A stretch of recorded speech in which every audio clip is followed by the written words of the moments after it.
Sikubingelele mbukeli weSiyaviva TV1 okubingelelayo njengamanje usamukeli wakwaNgcobo kanti-ke sithatha sikwamukele ngaphansi kohlelo lethu olubizwa ngokuthi izindaba zomphakathi khona la kwiSiyaviva TV1.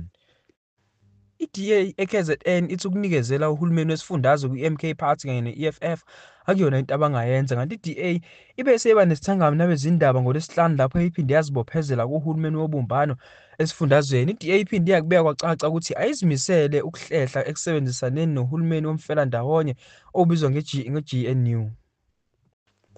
Lokhu kwenzeka nakuba kunokungaboni ngaso linye phakathi kwe-DA ne-ANC kuhulumeni wobumbano lwesizwe i-GNU.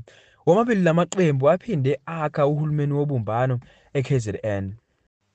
Umholi we-DA eKZN uFrancois Rogers uthe umfelandawonye kumele uhlale unjalo ngoba okunye kuzovumela i-EFF ne-MK Party kuhulumeni ukuthi ungalawuleki ngendlela efanelekile. Umnumzane Francois Rogers we-DA wenabe wathi, ngoba asikho isidingo sokuthi ngimtshele ukuthi amandla esifundazweni yisihlalo esisodwa, izihlalo ezimbili ziwusizo kakhulu ukunikeza amaqembu aphikisayo amandla esifundazweni.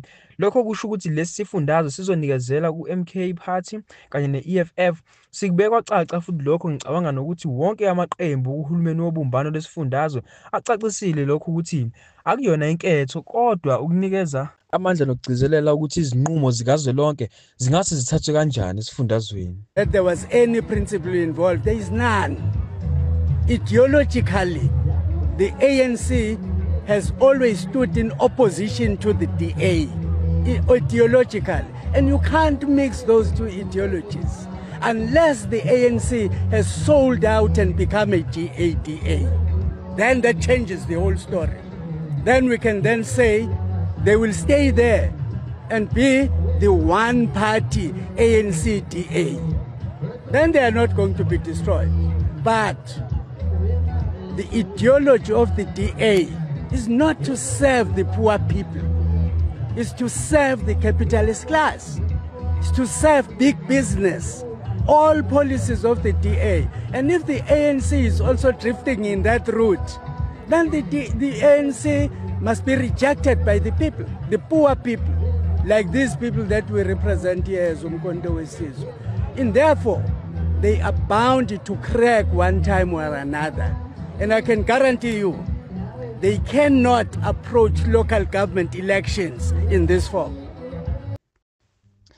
Indlunkulu isicela umkhuleko ngaphambi kosuku olukhulu lecala lesihlalo elizoba mhla 28 kuya ku-29 May.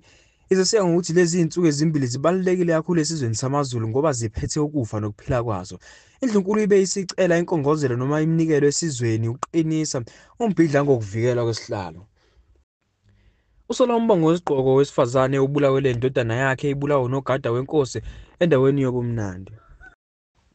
Elandisa ngokwenzeka unina kamufa unkosikazi Siphiwe Mthethwa uthe uThuthuva kuthiwa laqala ngaphakathi kule ndawo ngesikhathi inkosi ifika izobingelela umufi nabangani bakhe etafuleni abehleli kulo. Unogada wayo wafika wahlutha isigqoko esasifakwe indodana yami wathi ayizosilanda ngeke esinebhodlela emzini wenkosi, kusho unkosikazi Mthethwa. Uthe inkosi yamlandela unogada yasithatha isigqoko yasibuyisela kumufi. Uveze ukuthi kwathi umufi esephuma kule ndawo yokucima ukoma intathakusa, unogada wamlandela wafika ngasemontweni abezogoduka ngayo wamxakazisa. Uthe umufi esebuza ukuthi kanti mfowethu angilandela kangaka ngenzeni kuwena, kuthiwa unogada waphendula wathi ngizokudubula maqede kwazakala sekuqhuma isibhamu. Omunye wabangani bakhe ababemlandela wathi waphuma wayeduze kwemoto wafika wabamba unogada ngemumva isibhamu saqhashela kude wabese wakanye naye, kusho unkosikazi Mthethwa. Uthe ilapho kwaqhamuka khona inkosi yafika yamdonsa ngomlenze yamsusa ngaphezulu kwanogada wakwazi ukukhululeka.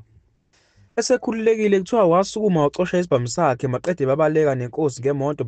Kukhona unogada wesibili bashaya bachitha endaweni yesigameko, kusho unkosikazi Mthethwa.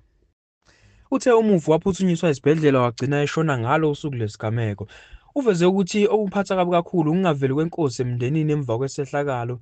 Ngize ngathumela kabili kuyona ngithi ngicela ifike la ekhaya kuzodingidwa lolu daba kodwa lutho, kusho unkosikazi Mthethwa. Uthe kunabantu bokuqala abathumela inkosi yathi iphindelana emuva niyobuza lowo mama ukuthi ngihlanganaphi nokufa kwengane yakhe. Unkosikazi Mthethwa akagcinanga ngokuthumela abantu kuphela kodwa uthe esebuyela ihlandla lesibili wayesephathisa nencwadi ngaphezulu.